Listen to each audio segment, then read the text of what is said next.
Okay. Good morning, everyone, and welcome. Good morning, good afternoon, good evening, wherever you might be in the world. I'm Carmela Glover, President of the Diversity Action Alliance, and thank you for making the time to be here today and for leaning into a topic that is especially urgent right now: leadership, trust, and credibility. Public trust is declining, and leaders are navigating constant scrutiny, and the speed of media and information is nonstop. In this environment, credibility comes from clarity, consistency, and values that people can actually see in action. Today is about what it takes to earn that trust and keep it, especially when the pressures on leaders and communicators are higher than ever. Our fireside conversation today features Congressman James Clyburn and Michael Zeldin, reflecting on how expectations of leadership have evolved across decades and why earning trust today can feel fundamentally harder than it once was. Their discussion is guided by Congressman Clyburn's recently released book, The First Eight, and will explore what happens when trust erodes, how progress can pause, and how leadership must adapt to meet new realities. To be clear, the focus today is leadership lessons and credibility challenges facing today's communicators, not partisan politics. A quick note on the format before we get started: this conversation will be recorded and is available for replay so you can revisit the key moments and share it with your colleagues. This program is presented in partnership with Compro Biz, Capital Communicator, and the Diversity Action Alliance. So we're all grateful to you for being here today. We're grateful to Fin Partners for sponsoring today's event, and we also want to thank our partner, the National Bar Association. And with that said, it is my honor to introduce our opening speaker, Ashley Upkins, President of the National Bar Association. Ashley is the first woman from Tennessee to serve as the National Bar Association president, leading one of the nation's oldest and largest networks of African-American legal professionals. She's also head of litigation, investigations, and alternative dispute resolution at Silicon Ranch. This is where she brings strategic legal leadership to the renewable energy sector. Ashley's career reflects principled advocacy, rigorous standards, and a clear commitment to justice and the rule of law. So, Ashley, thank you for being with us today. I invite you to turn on your camera. The floor is yours. Thank you so much, Carmela. Uh, Good morning. I believe it's morning where everyone is located. My name is Ashley Upkins, and I have the distinct honor and pleasure of being president of the National Bar Association. I thank you for this opportunity to partner. As president of the National Bar Association, I spend a great deal of time thinking about leadership. And not just leadership in public office, national organizations, but also leadership in institutions and the leadership we see in our communities.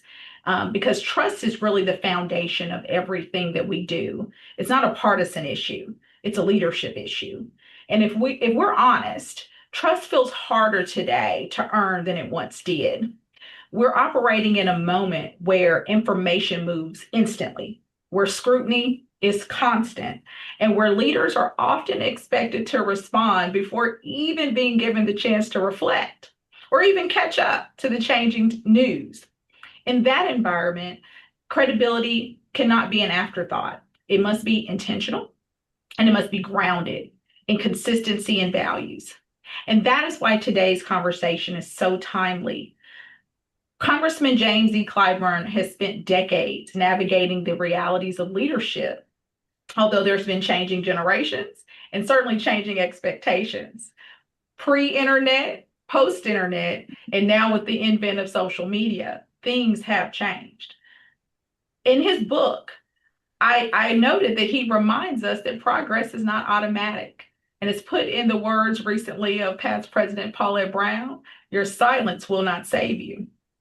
It has been built by people who understand that leadership is stewardship, and stewardship takes action. And it's our responsibility to move that work forward. And in that, we're honoring those who open the doors before us. In this profession, especially the legal profession, we understand that public trust is fragile. And right now, it's a broken mirror that we're trying to piece together piece by piece to move forward. Our system depends on the belief that institutions and leaders will act with integrity when the cameras are rolling and when they're not. And sometimes those decisions may be difficult and they may be unpopular. The same is true about leadership more broadly. People are not simply watching what leaders say, they're watching what they do and how their actions align with what they claim to be their values. And so, my hope is that today's discussion will give us some practical insights into how leadership evolves, how trust is sustained over time, and how credibility is built, not just in moments of visibility, but through long service and consistency. And so, on behalf of the National Bar Association, thank you for being a part of this important dialogue. And now it is my honor to turn this back over to Carmela before Congressman James E. Clyburn and Michael Zeldin come on. Thank you. Thank you so much, Ashley, for that critical and important grounding. And now we'll transition into our fireside conversation where Michael will guide a focused discussion with Congressman Clyburn with an emphasis on leadership and credibility, as I mentioned before, and what it takes to earn trust in a noisy, high scrutiny environment where the attention economy is grand. And this session, by the way, is being recorded for replay. It's an honor to welcome Congressman James E. Clyburn. His latest book, The First Eight, A Personal History of Pioneering Black Congressmen Who Shaped a Nation, brings forward a story that many people have never heard. In the aftermath of the Civil War during Reconstruction, South Carolina elected 8 Black members of Congress, leaders whose service helped define what democracy could become. And then for nearly a century, there was a silence. There was an absence, and not because talent or ambition disappeared, but because access, power, and representation were systematically shut down. That long gap became a part of the American story too. And Congressman Clyburn, who was elected generations, almost a century later, became the 9th, and he's carrying forward a legacy that had been interrupted, but not erased. Joining him is our moderator for today, Michael Zeldin, host of That Said with Michael Zeldin. You may have heard his previous podcast, which is available on Compro Biz with Congressman Clyburn. Michael is a former federal prosecutor and widely respected legal analyst known for his clear, disciplined thinking and for drawing out the deeper context behind public moments. He's covered major legal and civic chapters of recent decades across the US and international media, and he brings a steady hand to conversations that require both precision and perspective. Congressman Clyburn and Michael have met previously, have worked together, so this will be an exciting and inviting conversation. So please join me in welcoming Congressman Jim E. Clyburn and Michael Zeldin. Welcome. Thank you very much. Congressman Clyburn, it's great to be with you again. Thank you very much for having me again. I didn't know that you'll ever want to hang out with me again. Exactly. So the question of leadership has to occur in context. It's not an abstract notion independent of the context in which leaders arise. And I want to start our conversation, therefore, with what you write in the beginning of The First Eight, which is the question at the heart of this book, you write, concerns the contradiction at the core of the American promise. That is, how to reconcile the ideal that all men are created equal with the violence and inequality that is emblematic at its very founding and which continues to today. So let's talk about that context in which we will then evolve to leaderships and credibility.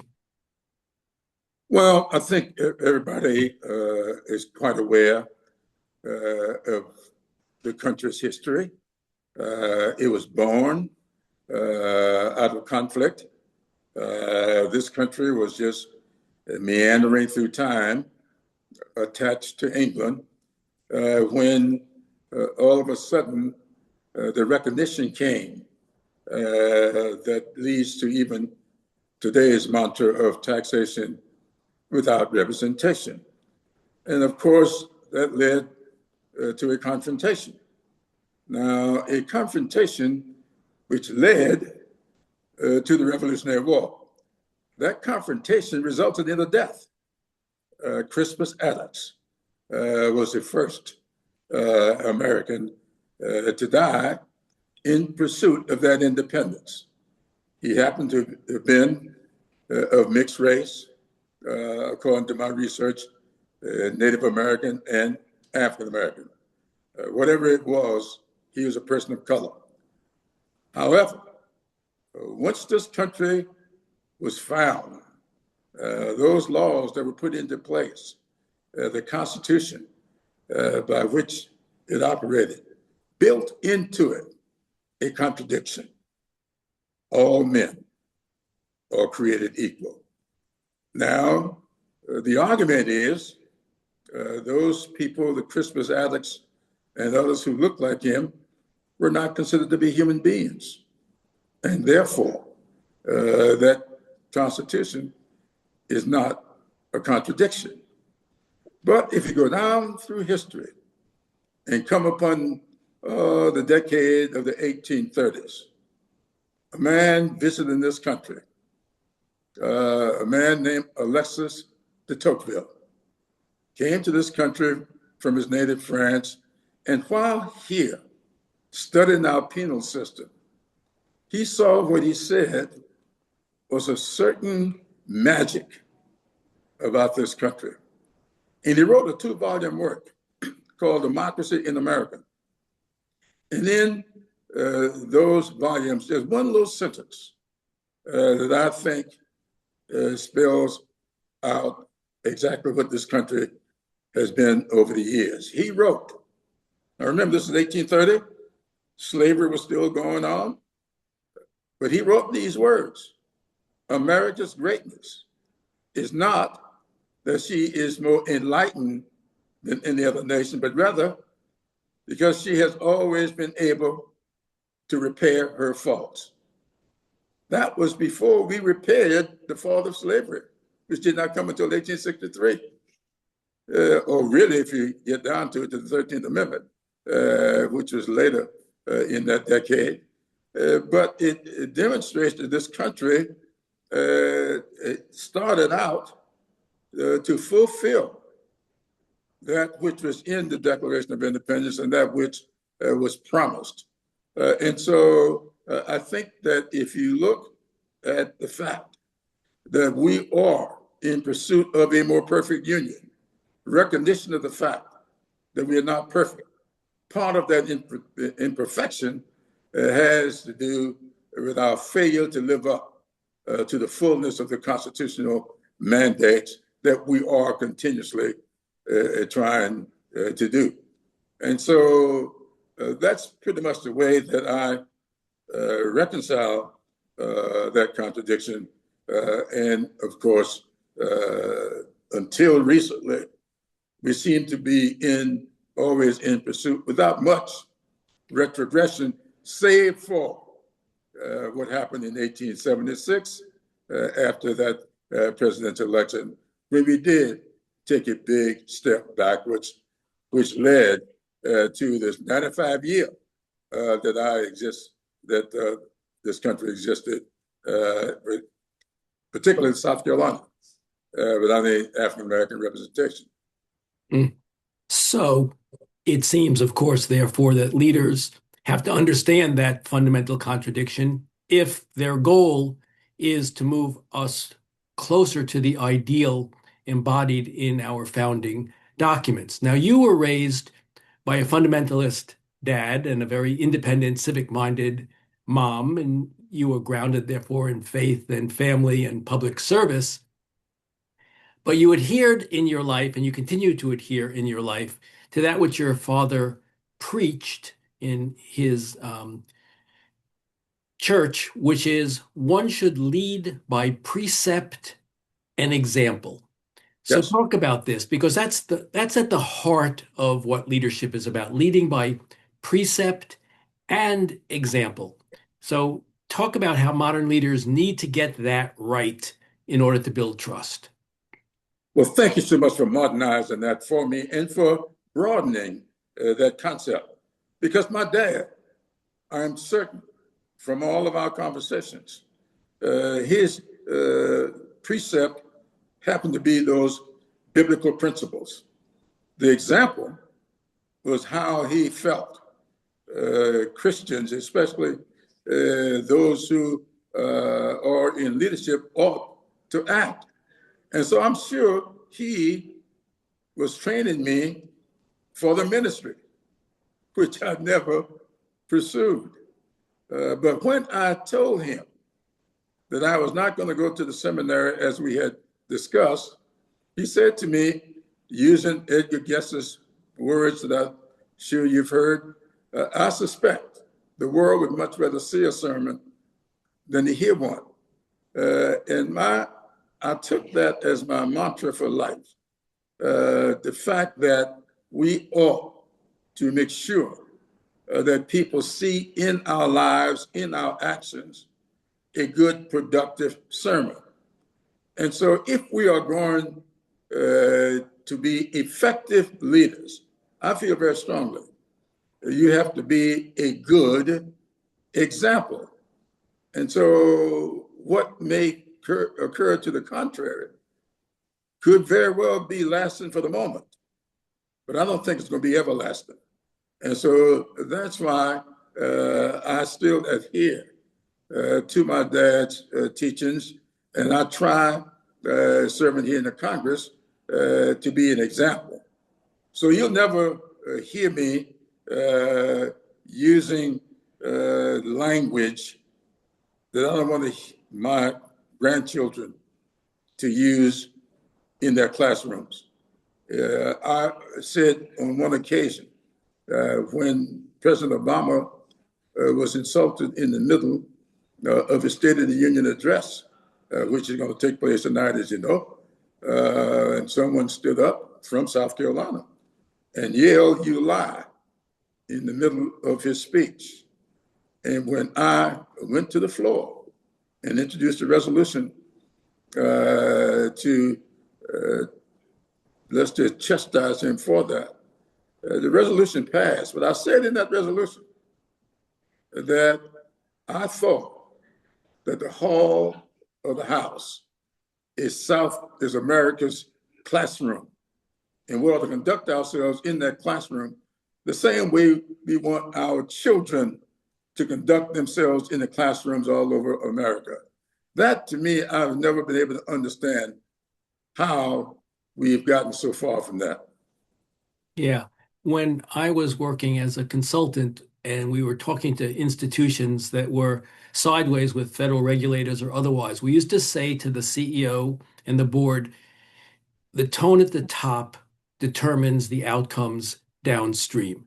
And if you don't, as a leader, set the example that you've just discussed, your organization, it's like the fish rotting from the head. Absolutely.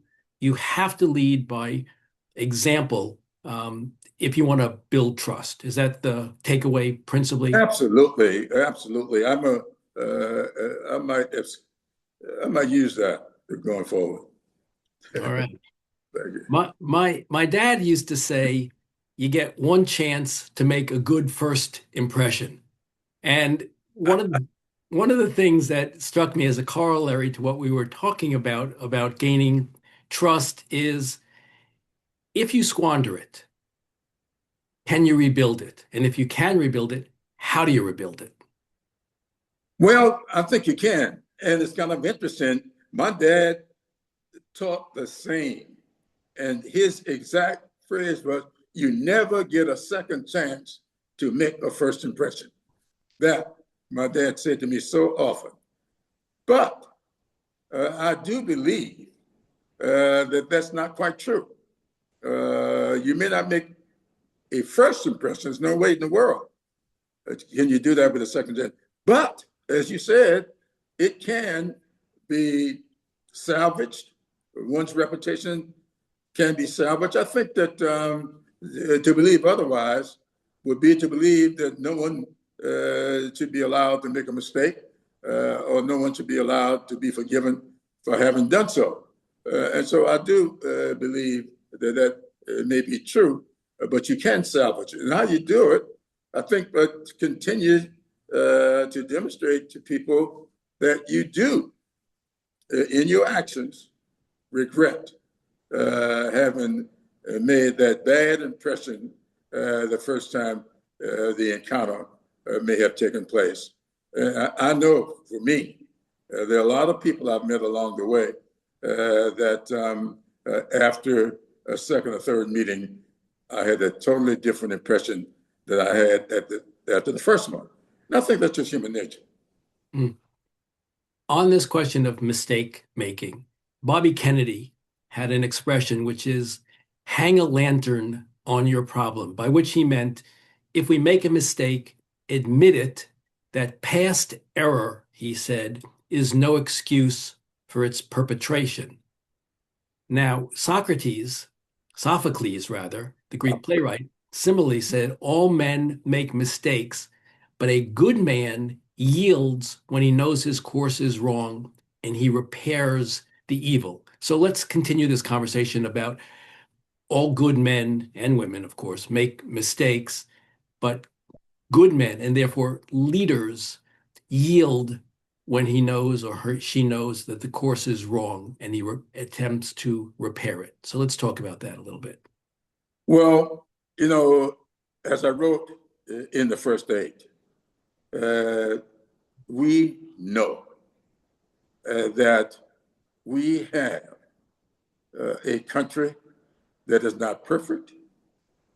I don't know of any person.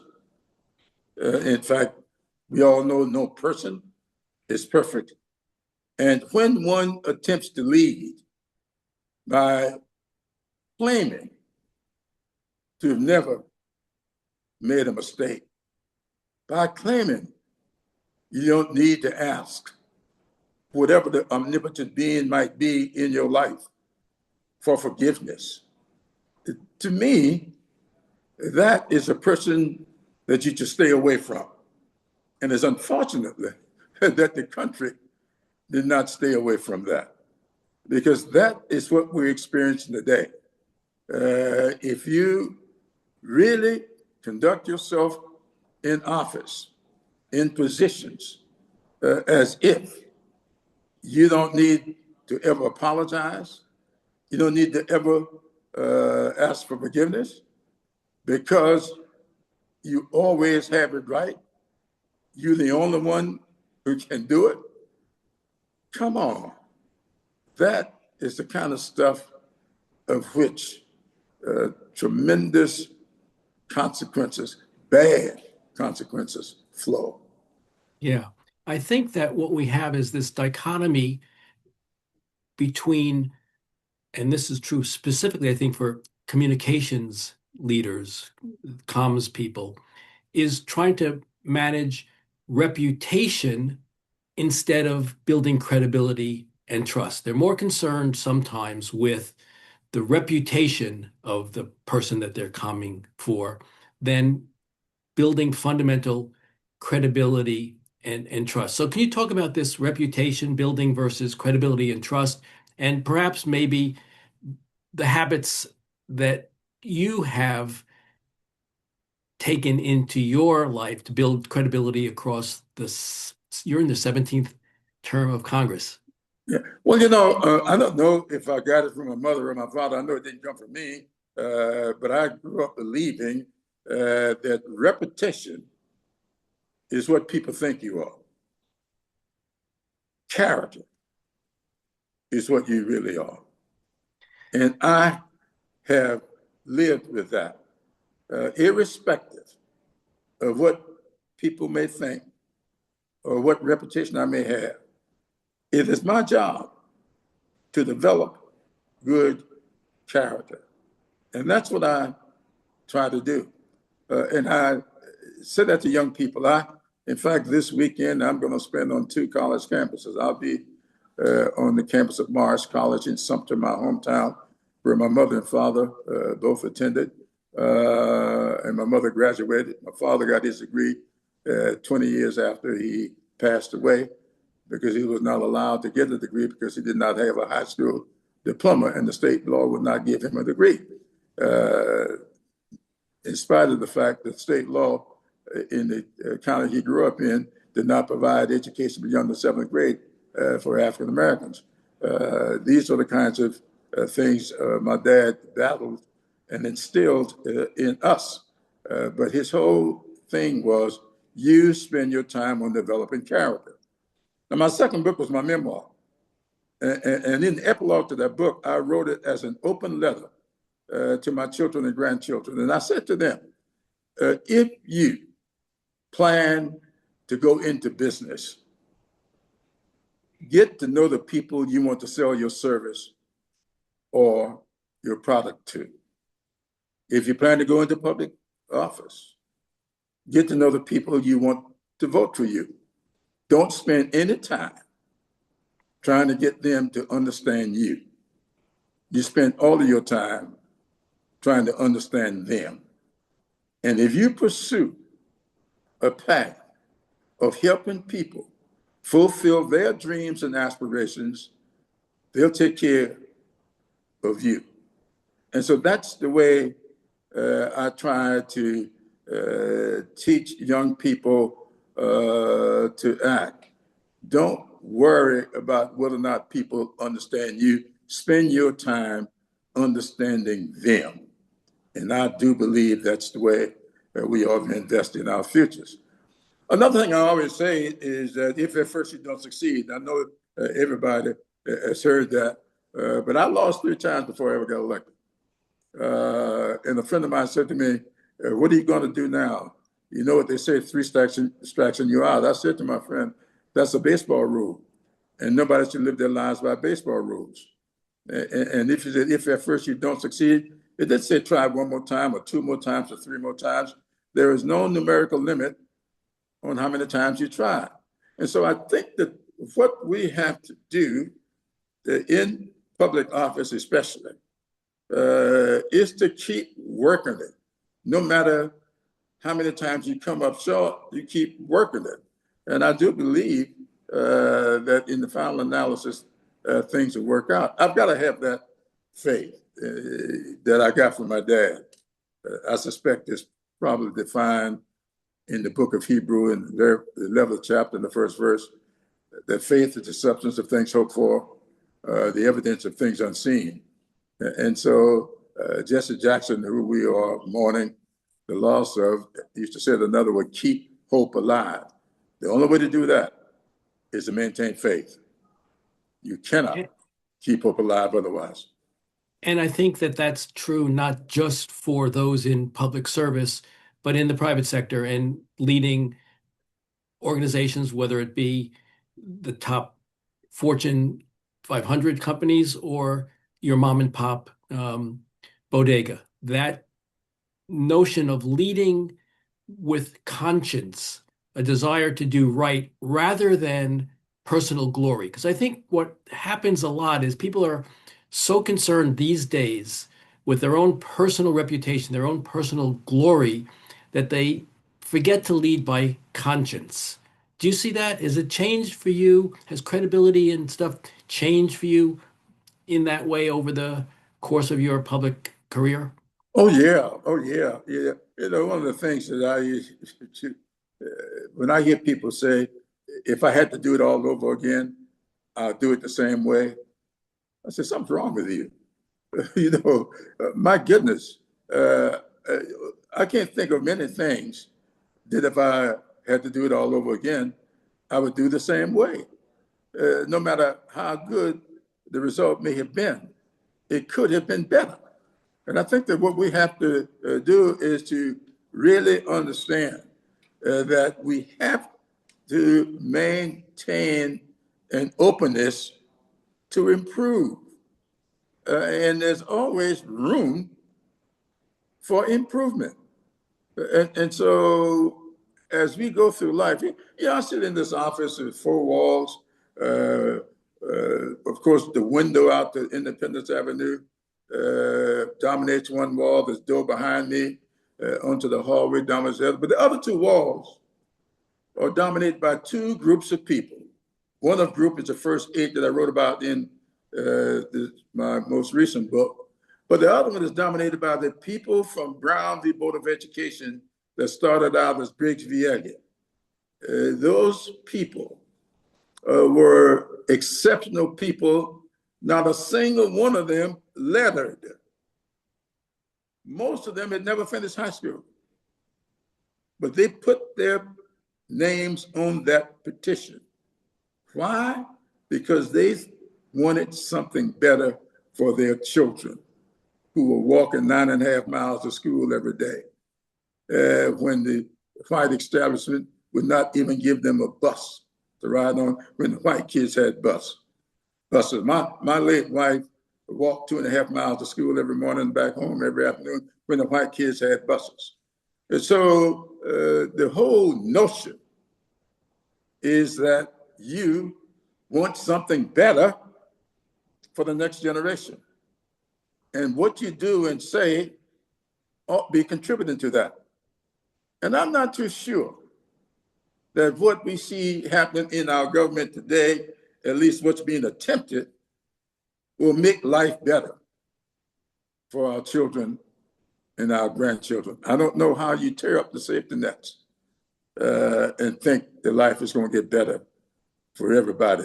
It would not be keeping faith with those people who lost their jobs, though they were menial incomes that they were making, so that I could get the kind of education that I did get, and that I could be sitting where I do sit today. It all started with them in 1948, and it culminated with Brown v. Board of Education in 1954, and it started us onto this route of making this a more perfect union. Right. And it proves the point of leading by example. Words themselves, while they can be stirring, are no example, nothing compared to leaving your legacy by living through example. Is that the takeaway for all leaders? You have to live by example. Words can be empty. Examples can be meaningful. Absolutely. I got a text the night before last. I don't know who sent it to me, but it's an article that was taken from the Hill newspaper here, written by Juan Williams. I don't know when I've seen Juan. It's been a long time since I've seen him. But he talked about leadership examples. And I don't know when I've been more proud that he put me in the category with King, John Lewis, and Jesse Jackson for providing, as you said, the example of not devolving into this quagmire that seems to be taking over the body politic in our country today. We had Juan Williams on my podcast, That Said, with Michael Zeldin. So anyone who wants to follow up on what the congressman just said and what Juan wrote about, they can check out that episode of the podcast. But I want to turn to something else that Bobby Kennedy said, which is, I think, of critical importance in the times in which we live. He said, ultimately, America's answer to the intolerant man is diversity. That's his quote. Ultimately, America's answer to the intolerant man is diversity. So what's your thinking about how corporate leaders should be responding in this moment to the attacks on DEI? I think the biggest disappointment that I have gotten in the current situation has been the corporate response to this administration's attempt to get rid of diversity, equity, and inclusion. Because I agree with Bobby Kennedy. What would have happened in the Civil War? In fact, Abraham Lincoln, and it's in this book, I think it's rather on a little quote there around page 17 when I'm talking about Robert Smalls in this book. Abraham Lincoln wrote after the war, this is the Civil War, that but for the freedmen, 180,000 of them fought in the Civil War. These are blacks who had been enslaved. The freedmen, according to Lincoln, that war never would have been won without participation of the freedmen. And if you walk down through history, you got to ask yourselves, what would have happened in World War II were it not for the participation of the Tuskegee Airmen. All these stories, even the movie made about them, I think it was called The Red Tails. I'm not a moviegoer, but I think the movie was called The Red Tails. It was a movie about their heroism in the war. An attempt was made to bring them in to the Air Corps. What would have happened but for the Montfort Point Marines? This was an attempt to bring African Americans into the Marine Corps when they had to, rather than being trained at Camp Lejeune with the white soldiers, they were trained over Montfort Point. What would have happened to World War II had that not occurred? Abraham Lincoln says the South would have won the Civil War, but for the freedmen. And I think Lincoln should have known what he was talking about. I mean, Ulysses Grant was his general, and he thought Ulysses Grant was a great general, and I'm sure Ulysses Grant told him that. When I see corporations, the moment I saw what was taking place with elimination, this administration attempted to eliminate DEI, I thought about our most recent health crisis, COVID-19. I don't know how many people realize, but the biggest cure or prevention, I call it shot, injection, is an African American woman that came up with that. The Moderna vaccine was an African American woman. So how do you look at the country and look at where we've been and where we are and hope for the future and say you are going to eliminate not just the records of what people have done, but any possibilities for what people can do going forward. This happens to be Black History Month.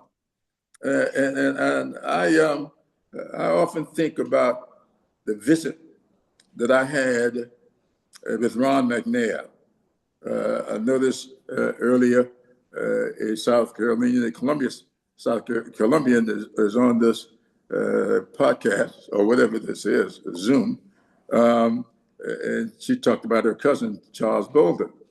Well, on the Challenger, it was an African American that lost his life on the Challenger. One of the people who lost their lives was an African American, Ron McNair.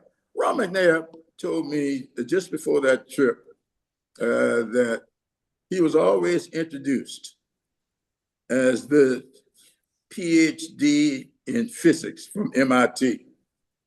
But he told me that why his real foundation, why he really succeeded at MIT was because of those teachers he had at North Carolina A&T, who understood his background, who knew what it was like to grow up in a little tobacco town, Lake City, South Carolina, and who knew what it was like to be intentionally undereducated by the system and poured into him what he needed to make him a successful student at MIT and got his PhD in physics and became, that is what happens when you employ the diversity, the programs that allow people to come out of these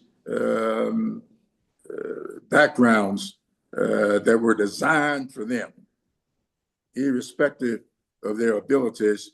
They never got the opportunities. And to turn the clock back on that, to me, has been the biggest disappointment because corporations know better. These people know better. They can look down the line and see what's happening in their own corporations and know full well that there's a lot to be gained by maintaining diversity in their workforce. There's a lot to be gained for democracy, broadly speaking. And Benjamin Franklin famously said after the Constitutional Convention in 1787 that the United States would have a republic if they can keep it. Right. He emphasized that preserving democracy requires active participation, vigilance, and responsibility from people. Responsibility, I think, particularly from those in leadership positions. On that conversational point there, Robert Brown Elliott, one of the first eight, said in 1872 that the very dangers that menace our rights are intended to admonish us to be vigilant in guarding them. And if that's not a prescription for leadership, I'm not sure that I understand what leadership is all about. So can you talk about this notion that the very dangers that menace our rights are intended to admonish us, leaders in particular, to be vigilant in guarding them? Absolutely. I've often heard it said that if you were to Google this, you'll find that Thomas Jefferson is given credit for having said that the price of liberty is eternal vigilance, though I've not been able to find that Thomas Jefferson ever said that. But I know that John Philpott Curran, who wrote that back in 1790, he wrote these words that I think are very, very important. The condition upon which God has given us liberty is eternal vigilance. Now, Martin Luther King Jr. said it differently. My dad taught me differently. My dad used to say all the time, and I think there's an allusion to this in the introductory comments here today by the young lady who introduced the program. My dad used to say, silence gives consent. Silence gives consent. Martin Luther King Jr., in his letter from the Birmingham City Jail, I think said it best. He said he was coming to the conclusion that the people of ill will in our society were making a much better use of time than the people of goodwill. And he concluded that thought by saying, we are going to be able to repent, not just for the vitriolic words and deeds of bad people, but for the appalling silence of good people. And I think that is what we are being faced with today. We cannot be silent. We cannot believe for one instance that our democracy is on automatic pilot. We have to work on maintaining that democracy. And that's what Benjamin Franklin was talking about. We have given you a republic if we can keep it. He didn't say if it were to continue, if we can keep it, which means we have a responsibility. You know, I grew up in the church. I believe very strongly in the teachings of the Bible, both Old and New Testament scripture.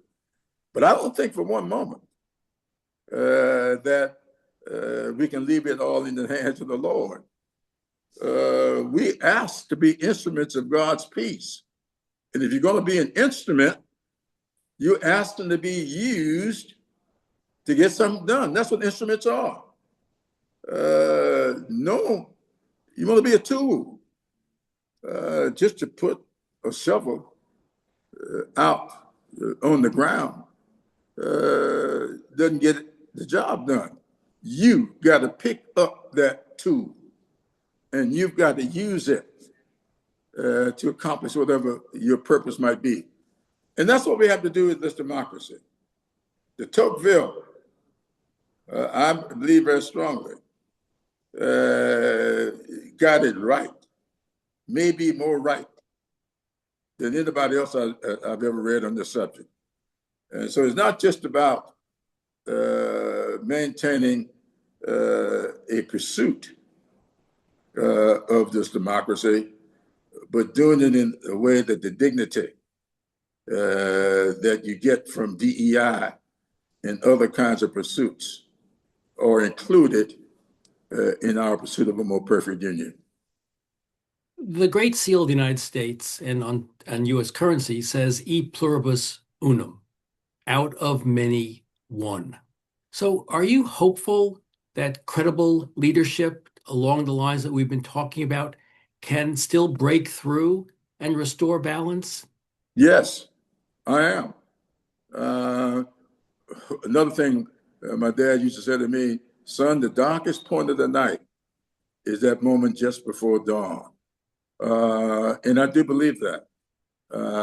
I know how dark it may seem to a lot of people today, but I tell everybody, let's just take this darkness as that moment, and it just before dawn. It may get darker tomorrow, but the day after tomorrow may be the dawning of a new day. And so we have to pursue this in order to pursue a more perfect union. You don't pursue it by giving up. You have to continue the fight. I do believe, and I think I see signs already that there's an awakening taking place in this country.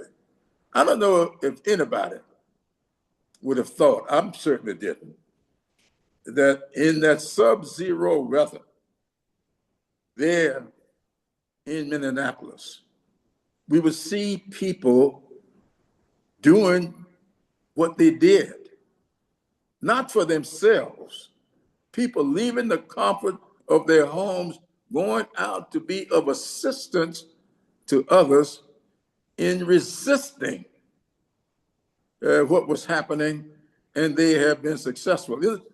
When I first started observing what was going on in Minnesota, I said to someone I was talking to, I said, you know, when I watch what's going on in Minnesota, there in St. Paul and Minneapolis, I think of Selma and Montgomery. And if you look at it, you saw, I remember Viola Luiso leaving the comfort of her home in Detroit when she saw on TV what was going on down there in Selma, Alabama. She went down there to be of help. She was comfortable in Detroit, but she left home, and a white woman, and was murdered by the Ku Klux Klan.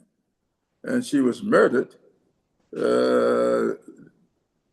participated in an event that had been begun by the shooting of a guy named Jimmy Lee Jackson, who was murdered by police officers while he was trying to protect his mother from their brutality.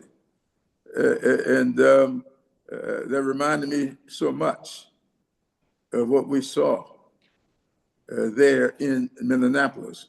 And so those two things precipitated a big movement down in Alabama. And I think that those two shootings in Minneapolis precipitated a big movement that I think has begun to spread across the country. And people could see that happening and saw roles for themselves. And that's why I think we now see what is beginning to happen in this country. And I'd like to see where we are tomorrow morning after the State of the Union tonight. I want to ask you a practical question, and we're going to run out of time pretty quickly here. But for leaders navigating polarized audiences and fractured trust, Kellyanne Conway's alternative facts, what are the practical steps that they can take right now to lead with credibility?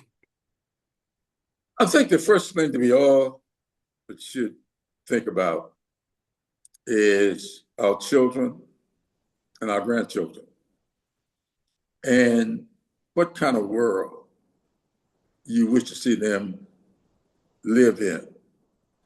And then ask yourself the question, am I doing that which will lead to the kind of world that I want my children and grandchildren to grow up in? Am I doing and saying the kinds of things that my children and grandchildren will look back on and call me blessed for having been a part of this. Maintaining silence in the face of all that's going on around us. Do you think that's going to lead to a better life for your children and grandchildren? If so, I would tell you to read the first 8. Look at what happened to those 8 people. Not a single one of them. And I want people to get this. In spite of all that was going on around them, the Ku Klux Klan, the rifle clubs, all of the violence that went on around them, these 8 people died natural deaths. Not a single one of them was snuffed out by that violence. Why? Because they stood up to it, and became tremendous successes. Now, they may not have had much wealth when they died. I'm not too sure what contributed to all of that, but Thomas E. Miller, number 7 on the list, became the first president of South Carolina State University. George Washington Murray, number 8 on this list, died up in Chicago, but became very successful. Robert Smalls, not ever with a formal education, became one of the most successful businessmen and one of the wealthiest people in South Carolina. They stood up to it. They did not stay silent. And every one of them lived to die a natural death, some more early than others. But my point is, in spite of all that violence, they stood up to it. And that's what leadership is about. That's what leadership is about. You've told your 3 daughters that on your tombstone, the epitaph that you would like is, "He did his best to make America's greatness accessible and affordable to all." You are a living example of that and as of great leadership. But let's talk about this, making America's greatness accessible and affordable for all, because it's not just a public service servant, you, who is entrusted with that responsibility, but for all of us, especially those who are in leadership positions. So talk about this a little bit, Congressman. Well, I think when I first told my daughters, I was thinking of my fondness of Harry Truman, and I use another word for best, and that started with a D. Of course, I guess I could say this. I said, "Damn this," and so they told me, "We'll do it, but we're going to clean the language up a little bit." Here is what I think we have to keep in mind. This is a great country, in no need of being made great. Our challenge is, how do we make those greatness accessible and affordable for all? If it's healthcare, education, energy, housing, whatever it is, we got the greatest healthcare system in the world. But is it accessible to everybody? Is it affordable by everybody? So it seems to me that if you look at all of these basic things that we know is needed by everybody, how do we make it accessible and affordable? And I ask people to keep in mind, be careful about how you define things like accessibility. And let me give you a good example. I remember when I first started working on this broadband thing, I wanted to, in fact, the broadband bill is called Accessible, Affordable Broadband for All. That bill was folded into Joe Biden's big infrastructure bill, $65 billion to make broadband not just accessible and affordable. Now, why did we get such a big number? Simply because we had in law or policy that in every census tract, if one house or business in a census tract is connected to the internet, that would go down as being covered. Now think about this. South Carolina, founded with slavery, plantations, people who go down to Hilton Head now and enjoy all those golf courses, those were plantations where Black folks toiled. So you had the big house gets connected to the internet. None of the little houses around it got the internet. But according to federal policies, that census tract would be covered and we can go on to the next one. So that's why we have to look at all of this and define just what accessibility really is. And I found out that our federal policy up here, accessibility left a lot of people out. And so we have to look at these terms and work on making sure that it's not just efficient, because doing it that way is efficient, but is it effective?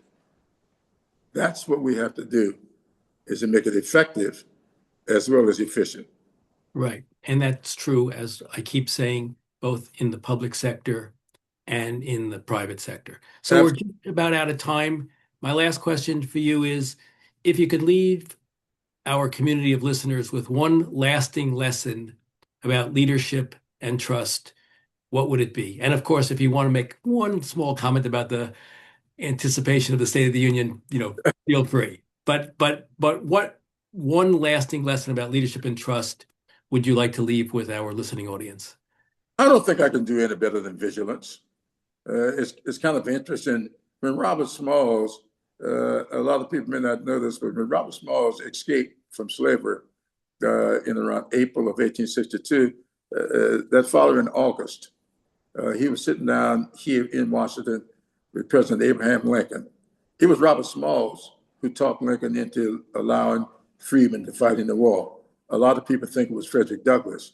Frederick Douglass did have a relationship with Lincoln, and he was lobbying for that, but he never got through to Lincoln. It was Robert Smalls that got through to Lincoln and was allowed to start enlisting freedmen into that war, which would have been lost, as Lincoln said, without them. When Lincoln asked him, "What made you do this?" he answered with one word: freedom. So today, if you ask me, what is it that's best today, I would say vigilance. Carmela, it's all yours.